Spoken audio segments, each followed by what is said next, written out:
Adored by his fans, mocked by the press. More popular than ever, also more weird than ever. He was the perfect target. He shared his pain with Barbra Uolters. How do you feel when they call you Wacko Jacko? I have a heart and I have feelings. I feel that. And took on the tabloids. That is garbage. Don't buy it. Don't buy into it and don't believe it. Now, his nephew and brother tell Barbra the real story behind his comeback tour. His kids never saw him perform, and he wanted them to see what their dad can do. And share their intimate memories with Barbra. What did you know? What did you think? I was going to hear the worst news in the world. On Barbra Uolters Presents. Michael Jackson was one of the most famous and controversial people in the world. He was fascinating and a mystery. From the beginning, he was more talented than it seemed possible for a child to be. As he grew, he became a puzzle of contradictions that resisted easy solutions. He was a master showman and a sensitive recluse, a source of pride for African Americans who changed all his most visibly black features. A person who yearned for innocence, but there were those who said he destroyed it.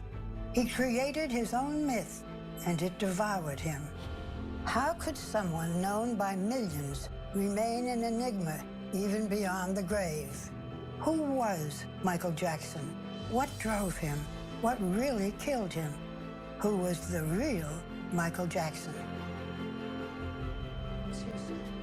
Gary, Indiana, Michael Jackson's home, was a tough, racially segregated, working-class city dominated by steel mills. Michael was born in 1958, the seventh of 9 children.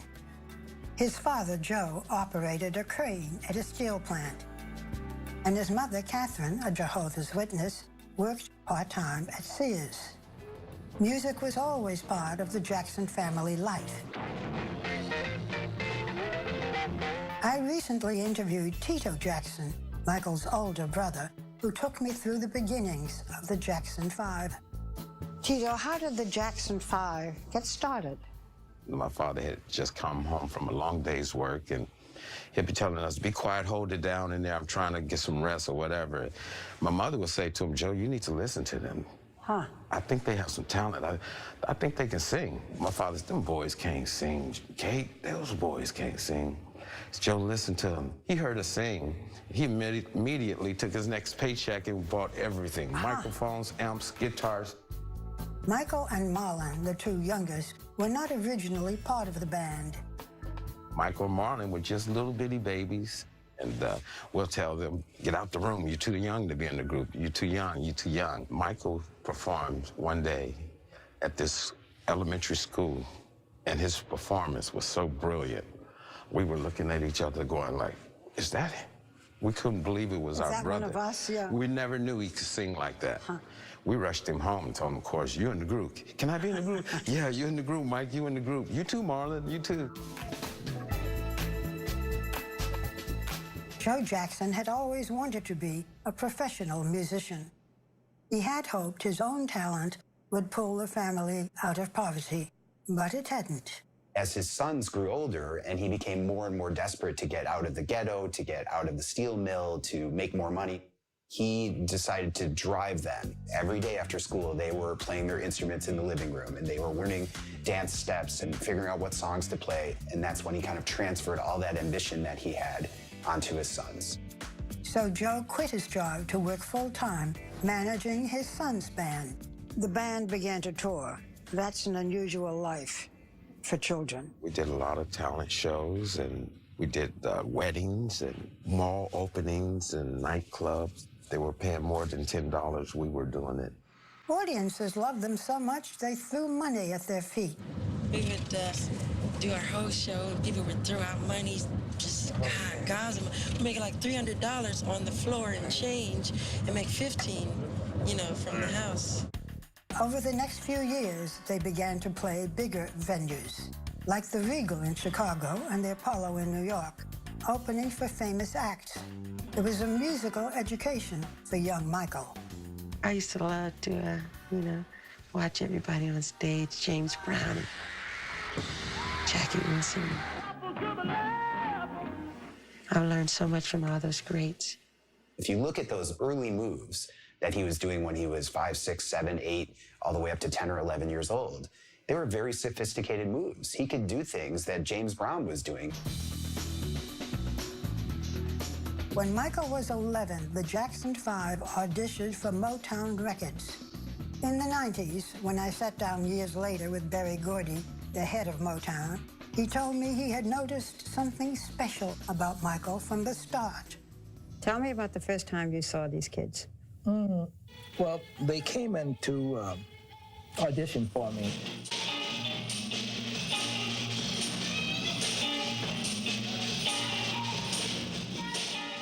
This kid, he had a knowingness about him that the other kids didn't seem to have.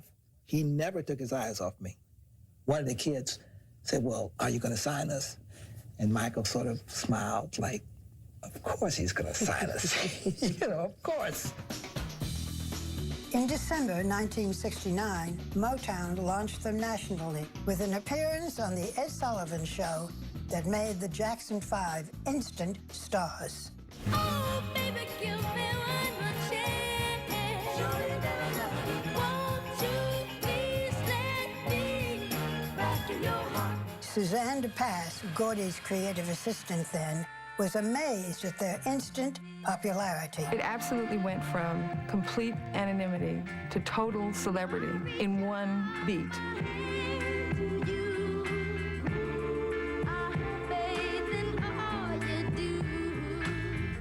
The first time we got off the plane in Philadelphia for their first concert, they got mobbed, and it never changed. That was pretty profound for those days because there had not yet been, I don't think, a young black group that had created what was tantamount to Beatlemania. Once you signed with Motown, you were very popular. The fans mobbed you, yes? What was that like for little kids? It was fun, but it was very scary. We always had to plan a getaway. When we arrived at the airport, there'd be thousands and thousands of fans. The security would pick up Michael and Marlon and just run with them. It hurts to be mobbed. I mean, you feel like a noodle. One arm is this way and your neck's that way. I feel like spaghetti. Really, it really hurts. They just actually want any part of you, actually. They just grab your clothes, grab your body. By 1970, the family had moved to a mansion in L.A. The band was touring constantly, putting out hits and raking in money.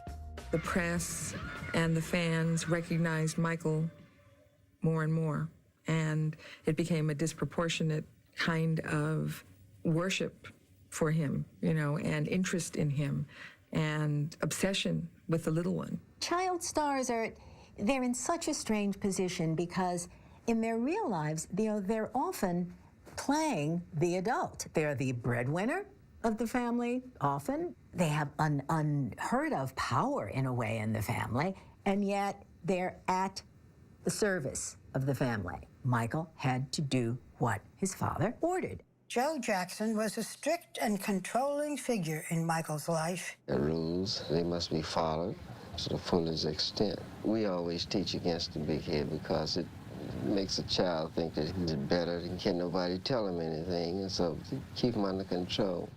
He beat his sons. I mean, he was physically abusive towards Michael in particular. If he hit me, I would hit him back, which was terrible. And I would run around the house and hide and all that stuff. But I would really get it more than anybody. Your father has said that he was tough on you kids. He admitted that there were whippings. Some people felt that he was abusive. We were brought up in a place that wasn't the nicest place in America. There was gangs, violence, and everything else. So you didn't feel that your father was abusive, was too tough? Not at all. When a no kid, kidding, really? Because that's the story. Back then, it was something that parents did. You got abused, you get out of line. It's different today. Michael had no friends his own age, no life outside of show business. Over time, the once playful and confident child became a shy and awkward teen, plagued with acne and insecure about his looks. Michael is quiet now. When he was younger, he wasn't that quiet. But I don't know, I think the stage might have done that to him. Because wherever he go, everybody's coming out to see Michael Jackson, you know, want to look at him and see what he looks like. And he said he feels like an animal in a cage. I get embarrassed easily, and I don't know, sometimes being around, you know, everyday people and stuff, I feel strange, I do. Michael said the only place he felt comfortable was on stage, and that he drove himself to be perfect. Actually, you're becoming like a stage addict. I really am. Like when there are off days and there is no show, I'm up at night dancing just the same. I just have to. I'm just so used to it. My body is almost mastered to do it at a certain time. I just go crazy. So when there's off day, I'm still like performing just about. It's really strange. Because I'm an addict. Can't help it. The pressures on Michael would intensify, and his reactions would become extreme. When we return, how do you feel when they call you? Yeah, Wacko Jacko. It's like all of a sudden we're in the future of what pop and dance and rock and roll and Michael Jackson is going to be. His next album, Thriller, exploded, winning every award and breaking every record. And the winner is... Thriller! Beat it! Michael Jackson! Come on, Michael Jackson! Michael Jackson! Michael Jackson! Michael Jackson! And his moonwalk on the Motown 25 special in 1983 made him the biggest star in the world.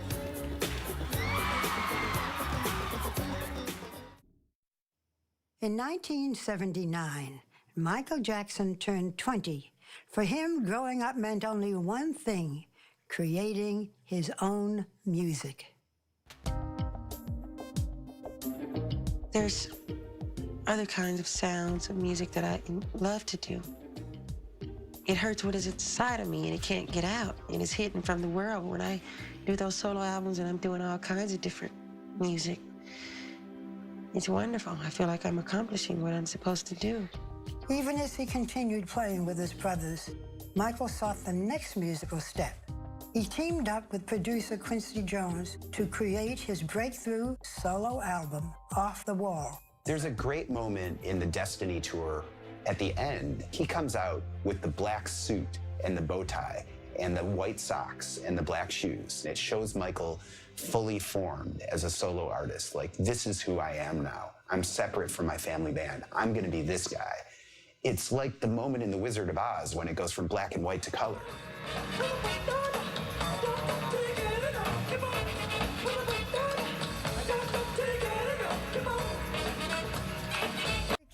How do you feel when they call you? Yeah, Wacko Jacko. Indeed, he went into orbit. I mean, he went into orbit and never came down.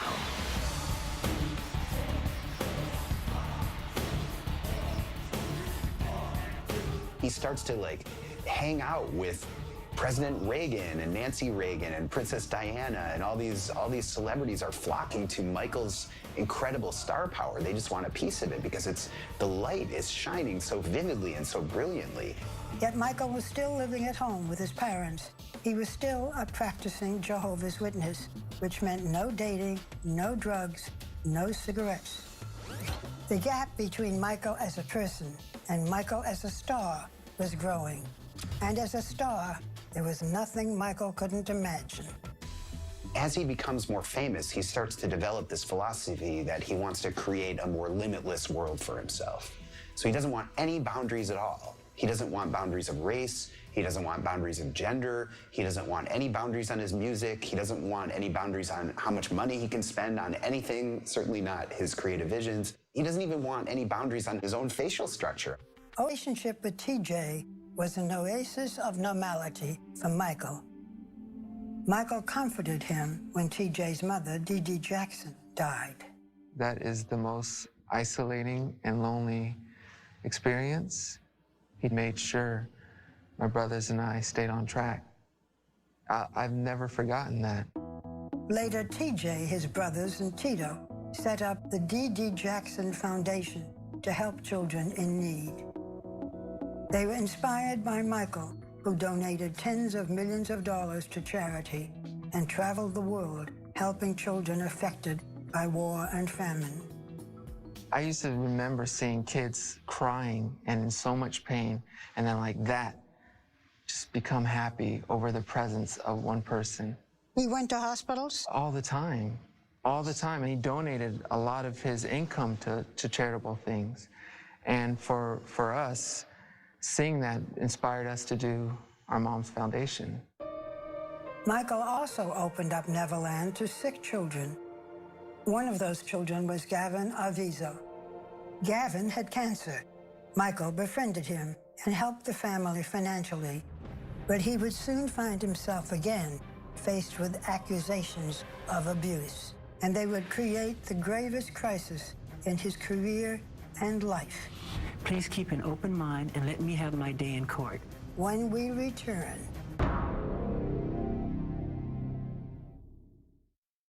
Michael Jackson often invited sick children to Neverland with their families. One of those children would be his downfall. It all began with a film we aired on 2020. Tonight, a red-hot British documentary. 8 months with superstar Michael Jackson that will leave you speechless. That documentary shocked the world when Michael said he slept in the same bed as some of his young guests, including 13-year-old Gavin Arvizo. The most loving thing to do is to share your bed with someone. That was very questionable judgment on Michael's part. You know, to admit that he sleeps in the bed with children who aren't his own, and that this is a beautiful thing.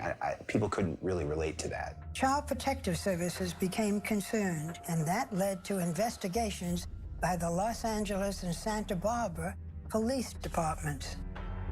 The boy in the documentary, Gavin Arvizo, said Michael was innocent at first. But once the investigation started, Gavin said Michael did molest him. Gavin's mother backed him up, but there were problems in her past. She had been caught shoplifting and had sued a department store for sexual assault. The LA Police Department found no evidence against Michael. But the Santa Barbara DA, Tom Sneddon, charged Michael with child molestation and sent 70 officers to Neverland to search for evidence. 2 counts in violation of Penal Code Section 222 that involves administering an intoxicating liquor to a child for the purpose of committing a felony.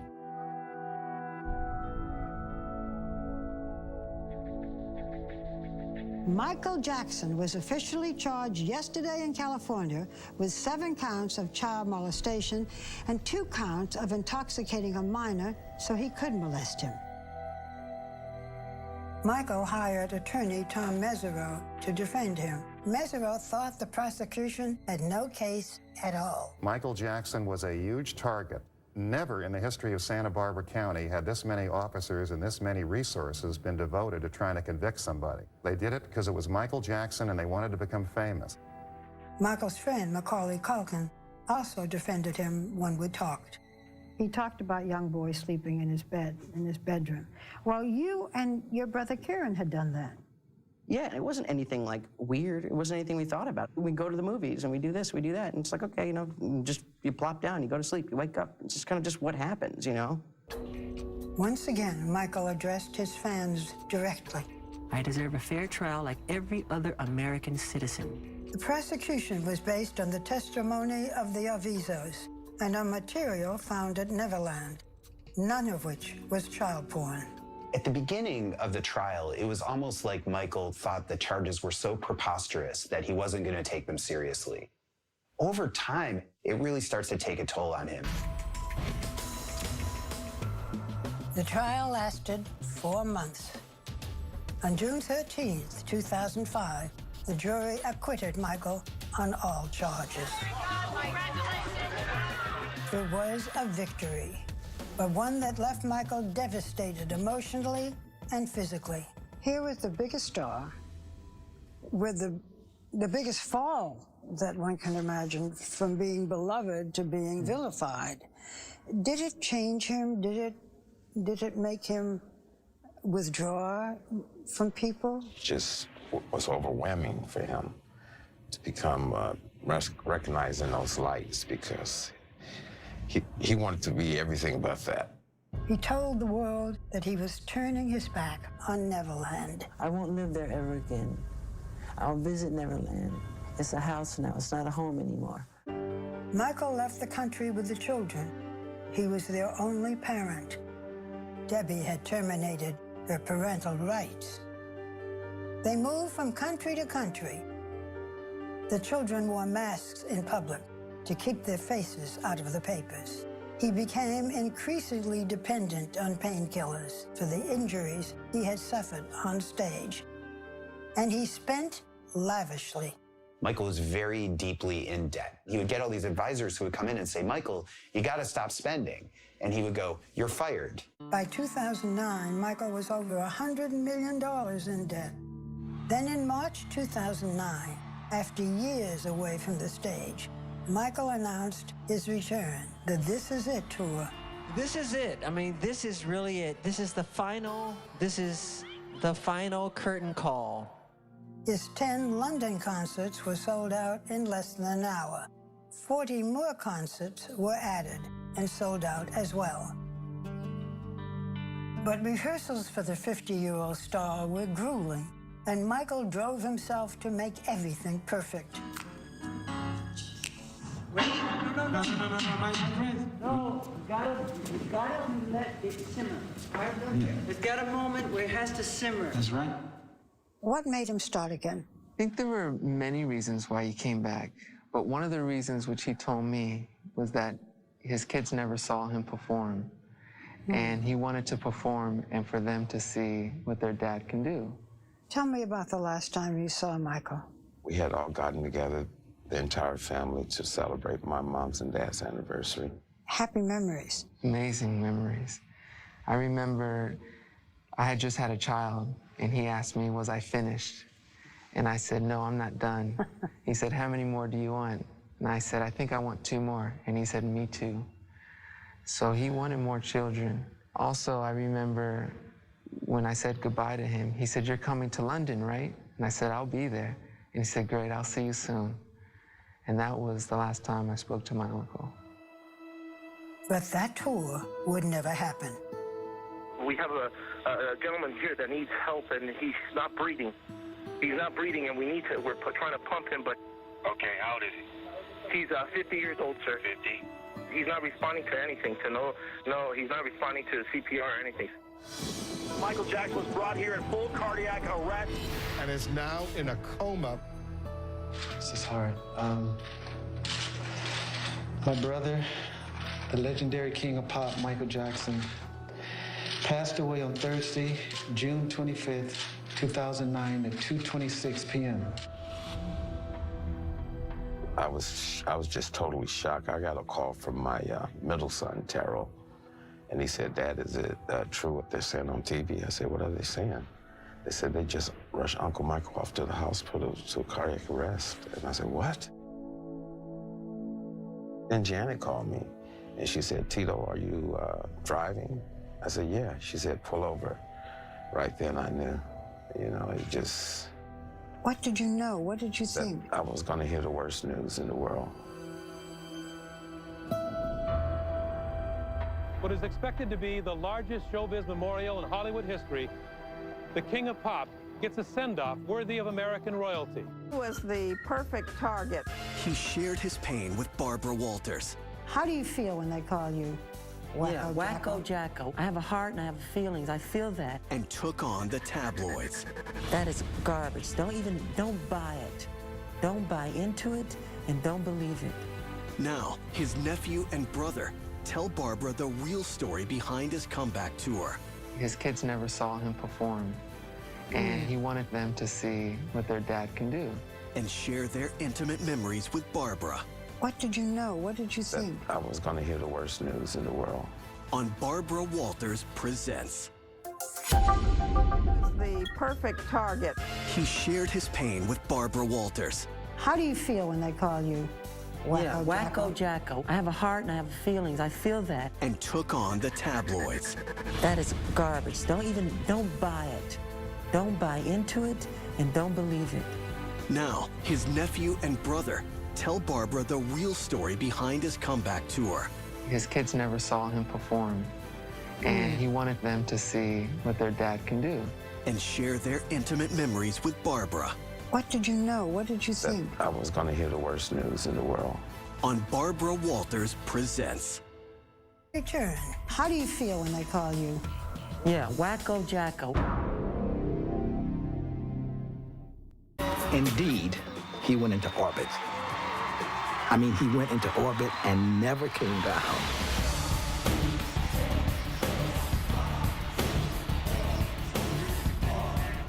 He starts to like hang out with President Reagan and Nancy Reagan and Princess Diana, and all these celebrities are flocking to Michael's incredible star power. They just want a piece of it because the light is shining so vividly and so brilliantly. Yet Michael was still living at home with his parents.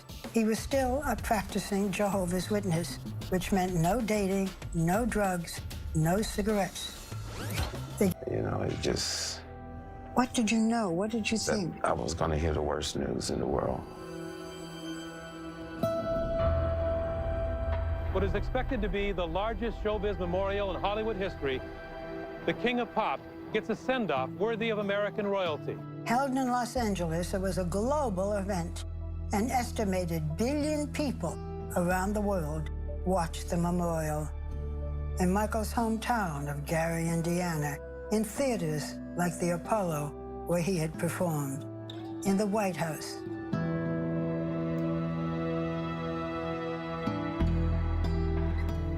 I was at the memorial, and it was heart-wrenching. Daddy has been the best father you could ever imagine.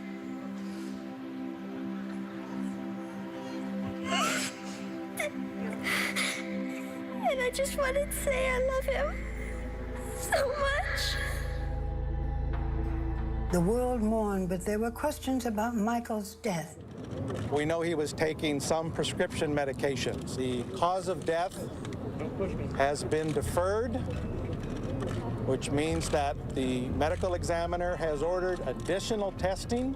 He had been given an overdose of a prescription drug he was dependent on, which led to cardiac arrest. Some in his family didn't believe his death was an accident. I talked to his sister, LaToya, who was furious because she thought that Michael's death could have been prevented. Michael was surrounded by people that positioned themselves in his life, positioned themselves to control and take advantage of him. He had 8 brothers and sisters. Couldn't anybody help him? Couldn't anybody intervene? Couldn't anybody do anything? We tried many, many times to intervene, and we were kept away. All the people who could potentially help him, he'd replaced with sycophants, with yes men. And certainly by the end of his life, you know, he'd found the ultimate yes man, who was Conrad Murray. Murray was Michael's personal physician. He kept Michael supplied with painkillers and drugs to help him sleep. Murray had injected Michael with the powerful drug propofol so he could sleep, and then failed to monitor him. The DA charged Murray with involuntary manslaughter. The trial lasted less than a month. We find the defendant, Conrad Robert Murray, guilty of involuntary manslaughter. Whatever justice the verdict may have brought for Michael's children, a painful transition lay ahead. What are their lives like? What do they do? When we return. Michael Jackson often talked about wanting to be a force for good. And even in death, he has been. His music continues to earn huge amounts. 20% of his estate goes to charities. Certainly, Michael left behind a musical legacy that is vast and indelible. But he also left behind a personal legacy, his children and his family. In 2012, Michael's nephew, TJ, formally joined Michael's mother Catherine as co-guardian of his children. Tell me what you had to teach them or what you wanted them to know. I don't think there's anything I had to teach them because my uncle taught them everything they need to know. Really? All the important things. Their core ethics and values are so strong. And there's moments where I just hear my uncle's voice come out of them because their love for people and their innocence. How do you describe him to the children? I don't even spend time on my uncle with them as a performer. I just try to make sure that they know their father was one of the greatest fathers. And that's why it's tough for me because he never got to finish his job as a parent. Now, give me everybody's age. Prince, give me your age, and Lucky, you're gonna move down each person. 9, 8, 4. The children are now grown. Prince is 19, Paris 18, and Blanket 14. They have all felt the loss deeply, and Paris has struggled with depression. What are their lives like? What do they do? You know, it's pretty normal, which is what I think my uncle would have wanted, and it's something I know they want. Prince is on Dean's list at his university. Paris graduated last year from high school, and BG, which is what we call him. Good, you don't call him Blanket? No, for the most part, we call him BG now. He's gonna be a freshman in high school, and I couldn't be any more proud of how they're turning out. The Jackson family continues to make music. Tito has recently recorded his first solo album, Tito Time. The first single off the album, Get It Baby, reached the top 20 in the charts. So now you're going to bring out your own first album? My very own first album. I've always been the quiet member of the group, so I think it's time for me to just express myself a little bit, Barbara. TJ also records and performs internationally with his brothers Terrell and Taj. Their band, 3T, was originally mentored by Michael. You know, it's funny because my brothers and I were doing really well. In our debut album sold 3 million records, and we were traveling with him quite a bit. So we'd see him, you know, sell out stadiums. And even though we were selling out arenas, we felt like we were failing. I can't imagine what it is like to have a music career, to want a career, and your uncle is Michael Jackson. I mean, how do you live up? You can't live up to that, can you? You know what? I'm learning you can't. You can. You cannot. You cannot. How would you describe Michael Jackson? A magician on a stage, the greatest entertainer, in my opinion, the world's ever seen. He was amazing. He was amazing. For half a century, Michael Jackson's music thrilled and entertained us. Millions loved him for his talent, but that same talent isolated him. He was unique, always seeking to transcend boundaries. And if he seemed to many an enigma to the end, one thing was never in doubt. Michael was about the music, an artist boundless in his ambition and creativity. Questions may linger about this musical genius, but the magic he shared with us is unforgettable.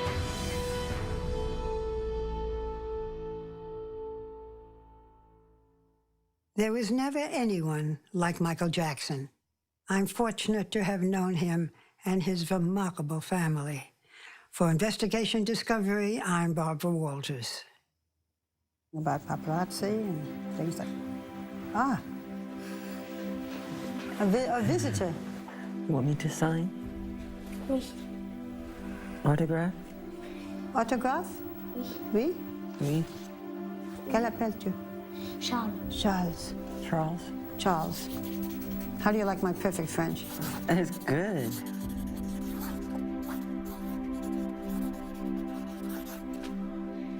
Merci. You're welcome.